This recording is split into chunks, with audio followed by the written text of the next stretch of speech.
Ir vėl sveiki, su jumis Ilona Tamošiūnienė ir projektas Drąsa gyventi ir Jolanta. Ir drauge mes kalbėsime apie emocijas ir nardysim jų labirintais. Labai įdomi kelionė. Ir paklausiu tavęs, Jolanta, nuo ko mes šiandien pradėsim?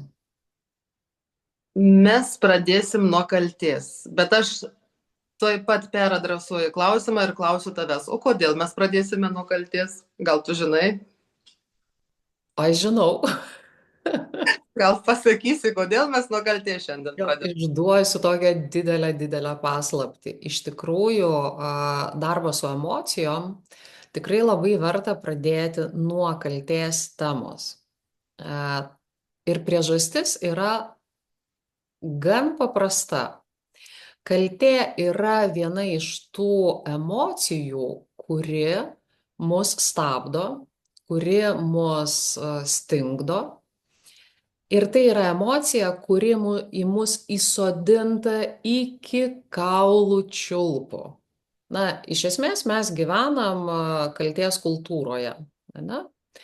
Ir kaltė yra tokia, nu, vat, truputėlį kas nutiko, tu kalta. Ne, tu ne tai padarai ir tu kalta, kalta visur ir visada ir dėl visko. Ir kai kaltė yra pakeičiama atsakomybė, tiksliau, kai atsakomybė yra pakeičiama kalte, tuomet mes vat ir gyvenam tokiuose narveliuose. Nes jeigu mes kalbėsim apie laisvę, mes neišvengiamai kalbėsim apie atsakomybę. O jeigu mes kalbam apie kaltę, mes kalbam apie nelaisvę. Vat ir toliau, tarkim, jeigu žmogus yra stipriai kaltėje, tai darai su kažkokiom emocijom, ane, dirbi su kitom emocijom, o šita emocija tave laiko narvelyje ir tu niekaip negali iš to išsiveržti. O visas, ane, ir mano darbas yra apie tai, kad padėti žmogui sukurti tą vidinę laisvę, ane, ir pradėti remti savim, pereiti į atsakomybę, prisimti atsakomybę už savo gyvenimą ir taip toliau. O kaltė, vat ir būtent yra tas pirmasis barjeras, per kurį neperėjus, nu, tiesiog procesai toliau nevyksta. Todėl labai verta nuo kaltės pradėti. Kaip emocijos, kuri nėra mums natūrali, tai nėra emocija, kurią mes gavom, ane, gimdami. Taip, taip. Arba tai nėra užprogramuota mūsų sistemoje kaip išgyvenimo, ne, fizinio išgyvenimo klausimuose. O kaltė yra apie išgyvenimą sociume. Ir tai evoliucijos eigoje atsiradusi emocija. Vat būtent su tikslu, kad žmonės galima būtų valdyti. Taip. Gerai, tada kitas klausimas, Ilona. Žiūrėk, tu iš tikrųjų daug sutinki žmonių, tikrai labai daug turi patirčių. Ar daug yra, nu aišku, galbūt tu tos statistikos tokios neturėsi, bet, o gal ir turėsi, nežinau, kiek žmonėse yra kaltės? Ta prasme, visuose ar yra tų laimingųjų, kurie šitos emocijos neturi, ar nejaučia šito, nežinau, ar tiksliai ir aiškiai pasakiau klausimą, bet ta prasme, kiek žmonėse yra kaltės? Ar tai yra praktiškai mūsų visų, nes mes visi kaip ir skirtingi, bet lyginant su emocijom ir kalbant apie kaltę, gal mes visi 100% ją turim? Kaip tu pasakytum? Mes ją turim 100% visi, nes tai žmogui būdinga emocija. Tik vieni žmonės daugiau įklimpia į tai, kiti žmonės mažiau įklimpia į tai. Dar va čia labai svarbus aspektas. Kai mes kalbam apie kaltę, tai mes kalbam apie kaltės jausmą, ne apie tikrą kaltę. Taip. Ne? Nes yra reali kaltė, tai vat, tu padarai kažkokią žalą, ne? Tu sužeidai žmogų, tu ten kažką sugadinai, nu, žodžiu, tu realiai padarai kažką blogo. Bet mes kalbam apie kaltės jausmą. Ir tai labai svarbu atskirti, kad yra reali kaltė ir yra kaltės jausmas, kuris dažniau neturi nieko bendro su realybe, o tai yra tiesiog, na, įsiūtas toks Mhm. mechanizmas, kad mes būtumėm patogesni, mus lengviau būtų suvaldyti. Tai va šitą labai svarbu irgi atskirti. Ir aš nesu sutikus žmogaus, nu, kol kas, kuris nejaustų kaltės. Tai, kad žmogus slopina ją, ane, ir uždaro, ir tarytum sako, ne, aš nejaučiu kaltės. Tai čia yra kita istorija. Bet jeigu ten, ane, prasibrauni per tos sluoksnius, neigimo, slopinimo, blokavimo, tai aptinki, kad nu, daug tos kaltės jausmo. Ir Mhm. aš dar nesutikau, kas nejaustų kaltės. Taip, Tai labai gerai. ir tai yra natūralu, ne, nu kaip gerai, kad mes turim tą kaltės jausmą. Tai mus truputėlį stabdo, bet kartais sustabdo taip, kad iš vis nieko, ne, nebeveiki, nieko nebedarai, niekuo neužsimi, kad neduok Dieve, netektų susidurti su šituo jausmu. Mhm. Gerai, tada žiūrėk, tada kelios situacijos, tokios labai paprastos, gan primityvios, tiesiog galbūt net kasdieninės, galbūt daugelį gyvenimuose esančios. Tai tarkim, aš kažkas manęs kažko paprašė, tarkim, kažkokios paslaugos ir aš pasakiau ne. Mhm. Nors tarsi manęs prašo, kad pasakyčiau taip, bet tiesiog, nu, pati situacija diktuoja taip, kad aš pasakyčiau ne. Ir aš jaučiu kaltę. Tarkim, apriekiau vaikus. Mhm. Taip, atsitinka kartais. Tarkim, susirgau darbe, bet žinau, kad turėjau padaryti kažkokią labai, labai, labai svarbią užduotį ir, nu, tiesiog negaliu. Susirgau, bet guliu lovai su aukščiausia temperatūra ir jaučiu kaltę. Apie ką čia? Nu, Kodėl? apie tai. Tai tikrai nereali kaltė. Nu, aš tikrai nieko blogo nepadariau. Juk aš tikrai nepiktybiškai sugalvojau, kad aš va dabar atsakysiu tau, pasakysiu ne, nes aš noriu tau pakenkti ar dar kažką. Aš specialiai noriu tau nepadėti. Arba aš specialiai susirgau. Va, Tai yra, tarkim, ane, yra vidinis draudimas tenkinti savo poreikius. Ne? Ir pavyzdžiui, yra idėja galvoj, kad visų pirma, aš turiu, privalau rūpintis kitais.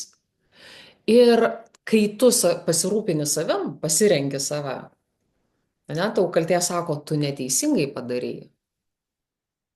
Tau negalima apie save galvoti, tu privalai galvoti apie kitus. Arba pakėlei balsą ant vaikų, ne? Ir iš karto, ne? Opa, aš bloga mama. O jeigu aš bloga mama, tai aš kalta, vadinasi. Ir tai natūraliai, nejaučiu. Susirgau.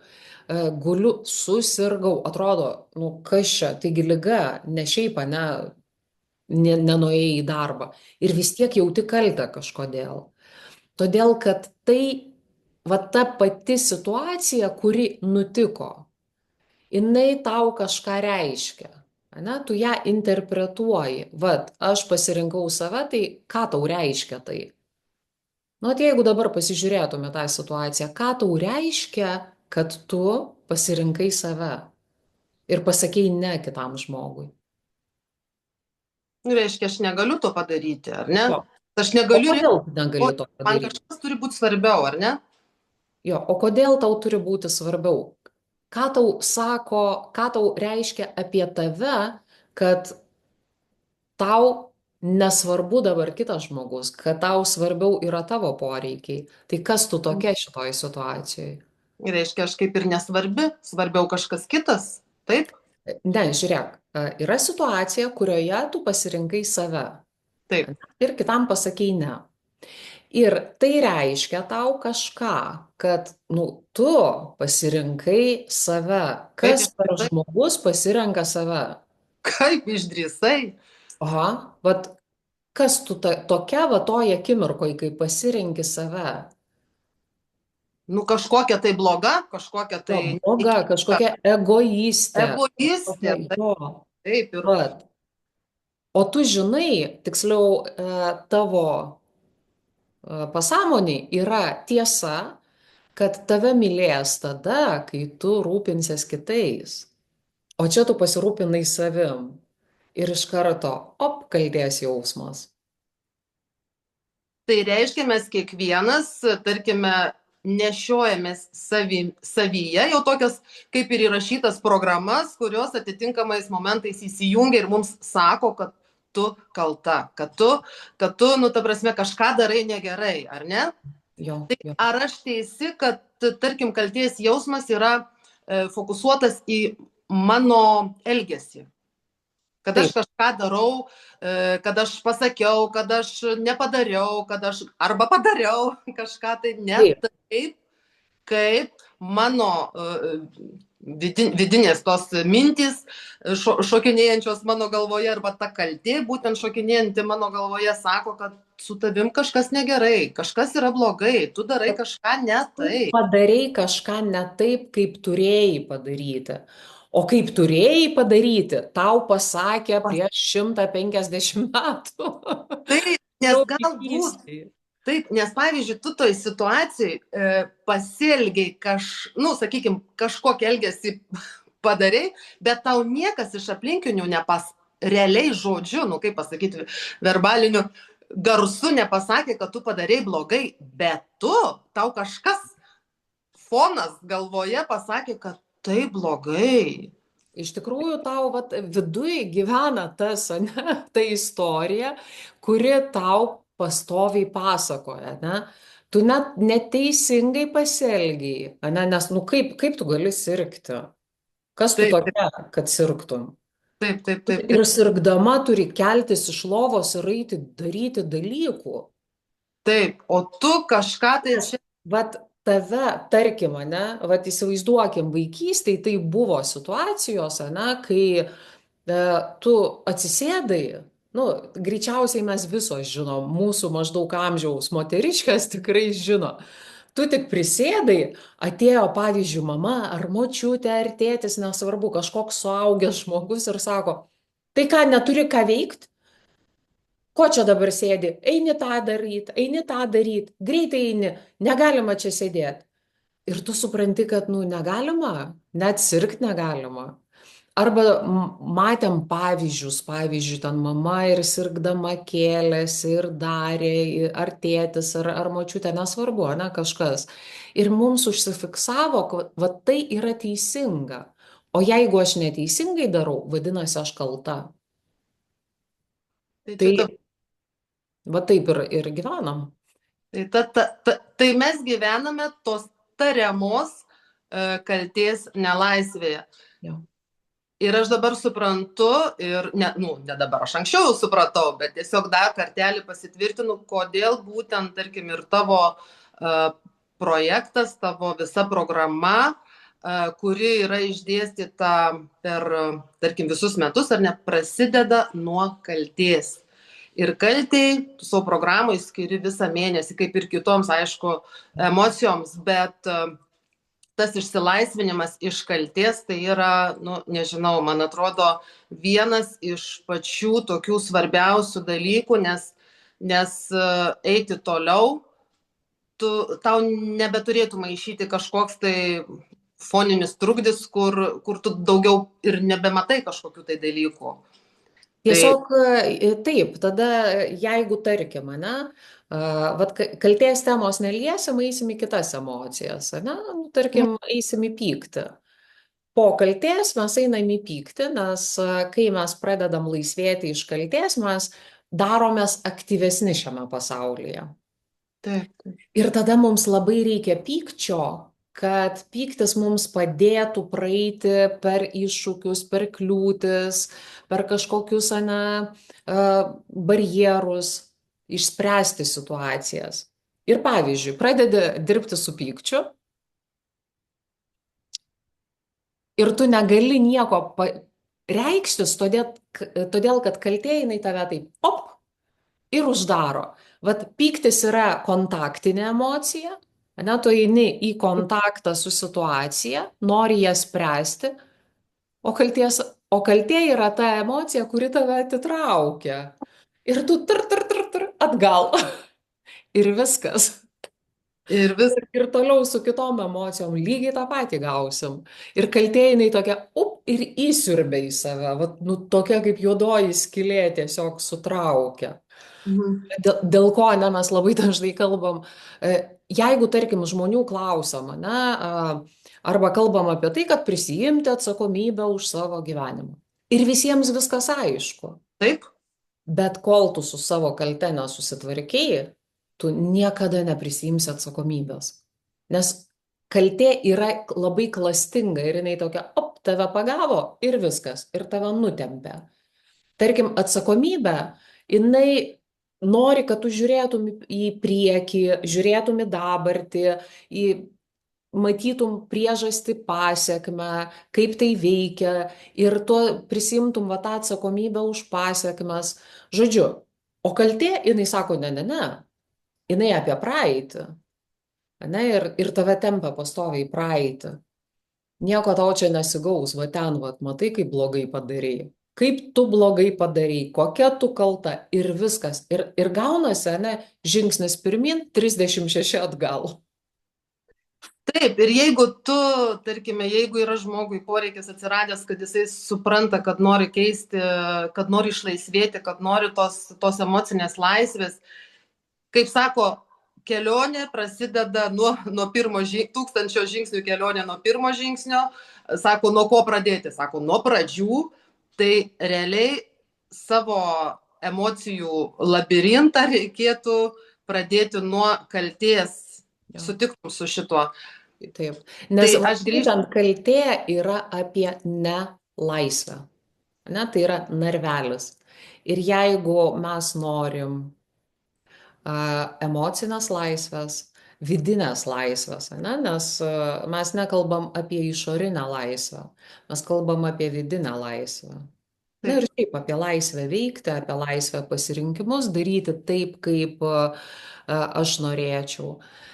Tai vat jeigu su kalte neišmoksim tvarkytis, tai sunku išjudėti iš to. Ir dar man užkliuvo vienas tavo pasakymas, kad mes viską šiaip žinom, neatrodo. Tarėmės, kad žinom. Bet realiai mums tikrai trūksta tų tokių žinių, be kurių mes tiesiog negalim toliau eiti. Tai aš vėlgi grįžtu prie minties apie tą visą tavo programą, kuri yra išdėstyta per visus metus ir ne veltui yra skirta, tarkim, šiuo atveju kaltė, jeigu mes šnekam apie kaltė visas mėnuo, kad būtų galima įsigilinti, tiesiog gauti tas bazinės teorinės žinias ir atlikus tam tikrus pratimus, pratybas, taikyti praktikoje, nes teorija ir praktika, kaip žinia, labai skiriasi.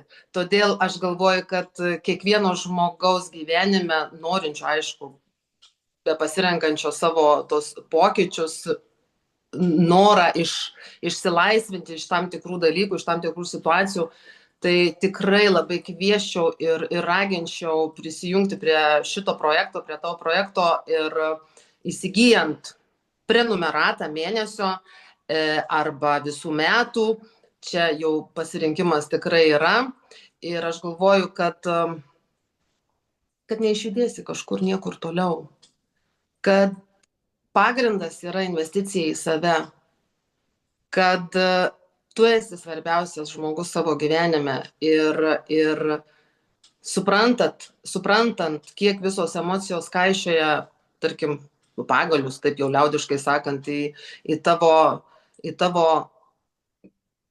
norą, į tavo gyvenimo tą viziją, kokią tu norėtum gyventi ir kokios yra kiekvienas vertas, tai aš galvoju, tikrai vertėtų rinktis ir prisijungti prie šito projekto ir pasigilinti kiekvienam individualiai, kiekvienam atskirai, kiekvienam pagal savo norą, pagal savo laiko galimybės. Tai aš tikrai labai labai kvieščiau ir raginčiau pradėti nuo kaltės ir eiti į tuos emocijų labirintus, nes tai yra įdomi kelionė.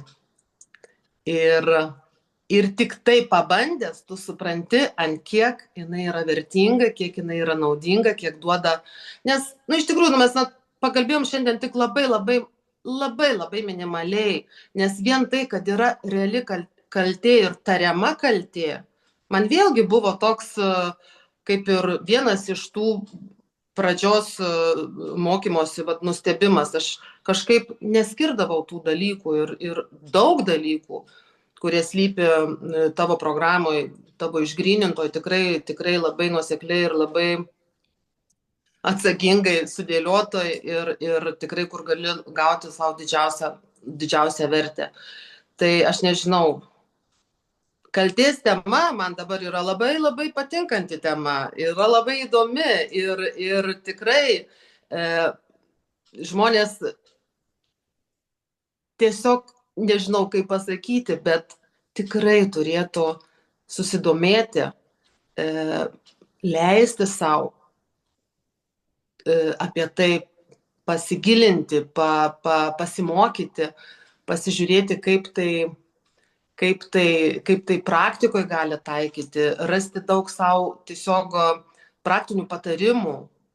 Tai kaip pagalba, kaip priemonė gyvenimo pagerinimui, tiesiog savo pagalba. Help self, kaip sako angliškai. Tai va. O dabar žiūrėk, aš dar norėjau paklausti vieno dalyko. Tai gerai, tarkim, kokį tu išskirtum pirmą žingsnį, pakalbėjome apie kaltę ir galbūt žmonės, kažkaip, žinai, nepagalvoja taip, kad čia tos kaltės yra daug mano gyvenime, ar ne? Jeigu mes, pavyzdžiui, ją paslopinam, tai aš kažkada galvodavau, kad aš visai jos neturiu, tos kaltės. Tuo prasme, kad jos nėra visai. Bet tik tai... Iš esmės, viskas, jeigu yra sunku, mintį, tarkim, einančią dabar pagauti absoliučiai yra sudėtinga, kai jinai skrieja, nes tai yra ir viskas, jau užsisuko mechanizmas. Būseną pagauti emociją jau yra paprasčiau, bet čia dažnai mes susidursim su problema, kad žmogus neatskiria, ką jisai jaučia. O jeigu yra slopinamos emocijos, blokuojamos, tuomet apskritai žmogui atrodo, kad jis gali atrodyti, kad jisai nieko nejaučia. Bet elgesys mus visada išduos. Visada. Jeigu neaišku, kas su manim vyksta, aš žiūriu, ką aš darau ir tada atsukinėju atgal. Kokia emocija mane privertė taip elgtis? Ir tarkim, aš turiu variantų, bet jeigu žmogus neturi žinių apie emocijas, tai jam neišeis atsukti. Aš sakau, neišeis. Tai žinios ir reikalingos tam, kad tu pradėtum suprasti, kas iš tikrųjų su tavim vyksta. Ne tai, ką tu galvoji, kas su tavim vyksta, o tai, kas iš tikrųjų. Bet jeigu žiūrėsim į savo elgesį, suprasim, kokia emocija mus sukėlė tokį elgesį, tada pagausim tą mintį ir reikšmę, kuri buvo suteikta, ir mes tada pamatysim, kaip mes veikiam, ne? Bet nuo elgesio ir taip kiekviena emocija mus kažkaip verčia elgtis. Pavyzdžiui, jeigu mes kalbam apie kaltę, toks jau labai paprastas ir tikrai lengvai pamatomas dalykas, tai yra pasiteisinimai. Bet tai yra žmogus, kuris pastoviai teisinasi ir atsiprašinėja. Yra toks ryškesnis jau variantas, kaip pavyzdžiui, žmogus ką be padarytų, jisai atsiprašau, ar aš čia galėčiau atsisėsti, o galėčiau šitą paimti, oi atsiprašau, aš jums trukdau, oi atsiprašau. Ir tarytum tai atrodo, kad tai yra tiesiog mandagus žmogus. Bet čia dažnai, ir tai būna žmonių, kurie tokie, todėl kad jie labai mandagus. Nes jie negali būti nemandagus. Jie privalo būti tokie. Nes jeigu jie tokie nebus, tai reikš, kad jie yra kalti. Ir pasiteisinimai, ne? Ateina kas nors ir sako, žiūrėk, čia klaida yra. Ir vietoj to, kad jeigu, tarkim, kalbėsim apie atsakomybę, aš galiu padaryti klaidą. Kiekvienas gali padaryti klaidą. Ir jeigu aš iš atsakomybės pozicijos žiūriu į tą klaidą, aš sakau, okei, taip, klaida, kaip aš ją padariau? Taip, taip ir taip. Va šitoj vietoj aš, ne, nu, tarkim, praleidau skaičių ir gavau klaidą. Okei, ačiū, kad man pasakėjai. Kitą kartą aš būsiu atidesnė. Va, tai yra atsakomybė. O kaltė daro ką? O, nu, pavyzdžiui, vienas iš variantų. O Dieve, aš čia taip žiūrėjau, oi, nepastebėjau. Ir lavina pasiteisinimų. Nes kai mes jaučiam kaltę, mums labai norisi jos nejausti ir mums tada reikia paaiškinti ir savo, ir kitiems, kad tos kaltės nėra. Ir tada arba pasiteisinimai, arba, pavyzdžiui, agresija. Na, sako, tu padarai klaidą. Tu pati padarai klaidą, tu čia nieko nesupranti. Trrr, ir važiuojam. Ne? Puolimas geriausia gynyba gaunasi. Jo. Kaip gynimasis, kad aš, nu, ta prasme, kad aš nesu. Tai žodžiu, mums pirmiausia reikėtų išmokti būti tais stebėtojais. Ar gerai galvoju? Jo, vienas iš etapų tai išmokti stebėti, kas vyksta iš tikrųjų. Svarbu vėlgi neužstrikti tame, nes paskui gaunasi, ne, kad stebi, o gyvenimą taip ir prastebi. Bet va, treniruoti tą gebėjimą suvokti, kas vyksta, na, arba kitaip, ne tą tokį sąmoningumo aspektą. Tai tikrai vat, vienas iš žingsnių, kad tiesiog pradėti stebėti, kas vyksta ir apie ką tai. Tai tiesiog noriu dar kartą priminti, kad mes kalbam visgi apie tavo projektą, kuris tęsiasi, kuris yra išsidėstęs per visus metus, bet pirmoji tema yra kaltė ir tai yra labai labai svarbu kiekvieno žmogaus gyvenime. Po įrašais įdėsime nuorodas, pagal kurias jūs galėsite prisijungti prie numeratos ir jinai galios mėnesį, nes kodėl būtent mėnesį? Todėl, kad mėnesį yra skirta viena tema, taip, Ilona, taip? Tenai projekte emocinės gerovės dirbtuvėse yra 12 emocijų. Ir tiesiog tai yra projektas, kurį galima, ne, su kuriuo galima dirbti ir labai verta tai daryti visus metus. Ir tada taip žingsnis po žingsnio, vat, pirmą mėnesį atsidaro viena tema, ane, aš einu, tada antrą mėnesį atsidaro, jeigu aš, tarkim, prenumeruoju ir antram mėnesiui, atsidaro antra tema. Pirma tema niekur nedingsta, jinai lieka pasiekiama. Ir va tokiu būdu aš keliauju emocija po emocijos ir nuo kaltės mes einam iki meilės. Mes lipam laipteliais, auginam savo vidinį žmogų, mes evoliucionuojam tame kelyje. Ir tas išdėliojimas, jisai yra ne šiaip sau, tai yra vat, vienas po kito, kad pagaliau ateitumėm iki meilės. Nes jeigu mes nepradirbsim va šitų emocijų, tai galim tik tai sapnuoti, kad viskas, aš myliu. Nu, kartais nutinka netyčia, bet... Ir meluoti savo, ar ne? Jo, ir meluoti savo, ir meluoti kitiems. Ir tai ne apie tai, kad čia blogai kažkas, bet jeigu mes iš tikrųjų norim tikro pokyčio, tai verta tam skirti laiko, verta tam skirti pastangų ir padėti savo iš tikrųjų nekurti iliuziją, kad aš kažką su savim dirbu, o iš tikrųjų dirbti ir turėti rezultatą. Neturistauti, kaip aš sakau, po webinarus, nekolekcionuoti gerų minčių, nežinoti, tarkim, kaip reikia gyventi ir koks gyvenimas turi būti, bet realiai imtis. Nėra stebuklingos piliulės ir nėra tokio, žinai, kaip būna blitz, va štai ir padarėm, ar ne? Nėra. Jeigu kas nors, vat klausot ir žinot stebuklingą piliulę, pasakykit man. Tikrai. Aš Daugiau, būtinai ją pasinaudosiu.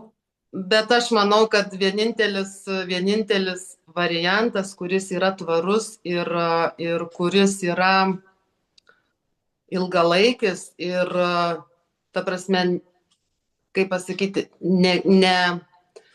negražinantis atgal, kaip kaltė, kad tempia atgal, ar ne?